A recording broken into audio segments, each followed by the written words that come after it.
Westtown is one of the most rapid growing and bustling neighborhoods in Chicago. It's trendy and cool, yet offers an impressive array of acclaimed casual and fine dining cuisine. So where am I right now? I'm actually at Roots Pizza. But is this episode about a friendly neighborhood pizza joint with an awesome craft beer list?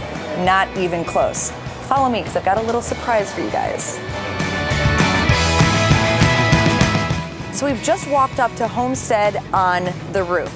It's a hidden gem that means serious business, and as you can see, it's a literal farm-to-table restaurant. And I'm about to sit down with two of the head chefs and find out just what makes Homestead so special. All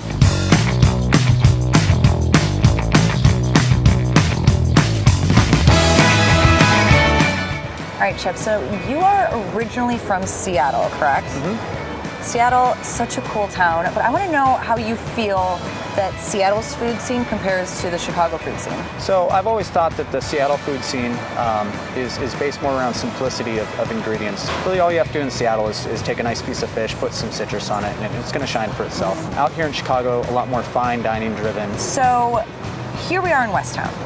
Westtown is a very unique neighborhood, very diverse. How would you feel that being part of this neighborhood lends to the food here at Homestead? Westtown allows us to you get exposed to so many different people.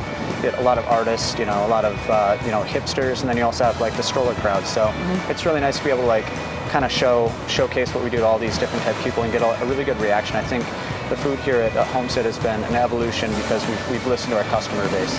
So now, Homestead being a literal farm-to-table restaurant, how would you really describe it as being different from other farm-to-table restaurants? Because that's a very trendy thing now.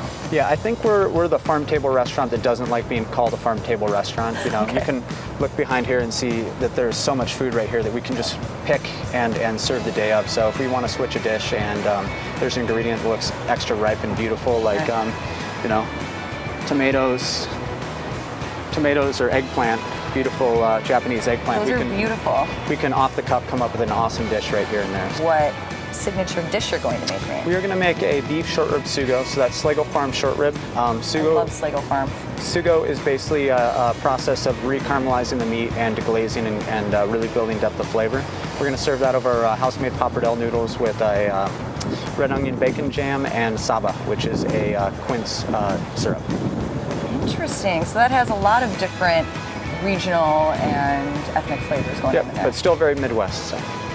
The Sligo Farm. I love it. So the important thing to remember then is year-round, we're getting produce from the roof. Yep. And Homestead is operating year-round. It's just not a seasonal restaurant, which is important. And I mean, I'm excited to even see the dining room because, of course, in the winter, that's where we're eating, not out here. Yeah, and the dining room is such an amazing place to eat in the winter. It's got these giant windows where you can look out, you can see the snowfall. Inside, you're going to see beautiful reclaimed farm windows and birch wallpaper, which is really beautiful.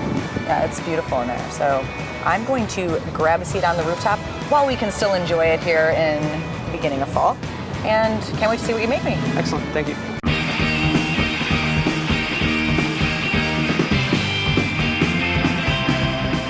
Chip, this looks magnificent. Now, at first, I thought I was only trying one dish, but you brought me a little surprise here. Tell me about what is in front of me. So what we have here is the beef short rib sugo over pappardelle noodles.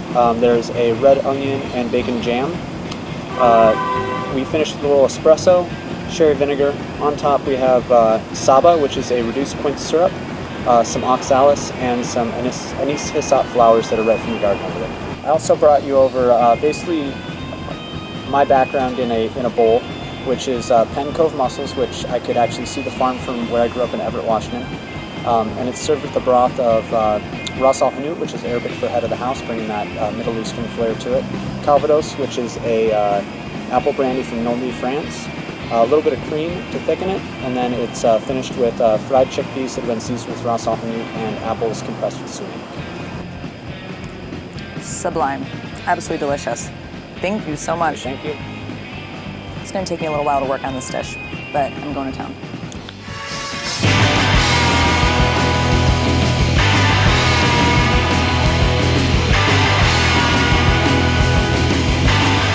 All right, Tex, now this thing that's in front of us right now, there's a lot of buzz around town about this bread basket. heard a lot about it. I'm pretty excited to try it, but I mean, it's bread. What makes it so special? Like, why does this item on your menu, why is everyone freaking out about this stuff? And I'm gonna start eating while you're talking. Perfect. I think definitely one of the kickers here is that we make it in-house. I have the luxury of being the executive pastry chef for not only Homestead, but also West Town Bakery. So developing the bread program, a lot of people don't really know what goes into making bread.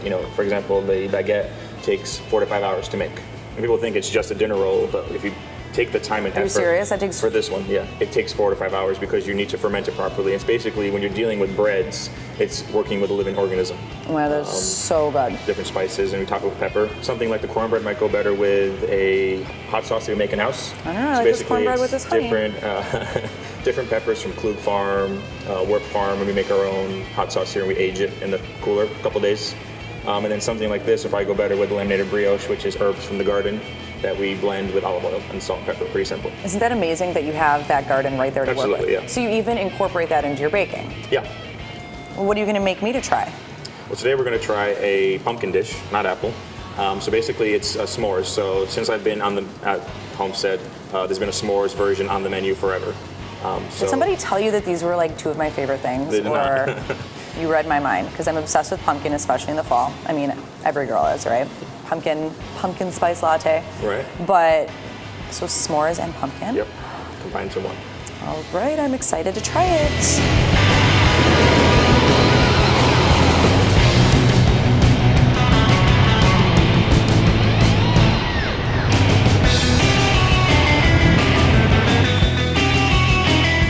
All right, Tex, this is one of the most gorgeous dishes I've ever seen in my life. It is next level. Please explain to me what is going on this plate, because there's a lot going on. There's going on a lot. So this is basically s'mores, but not a s'mores-esque way.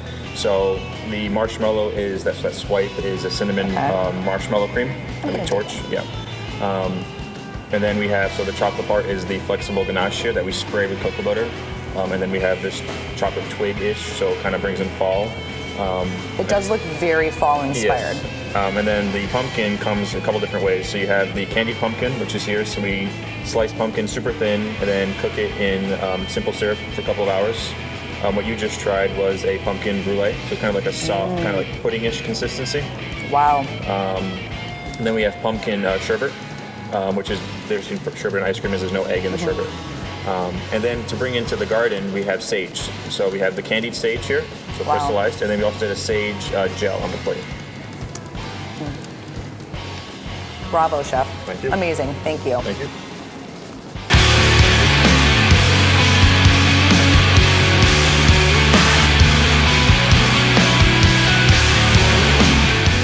Homestead on the Roof has completely blown me away today.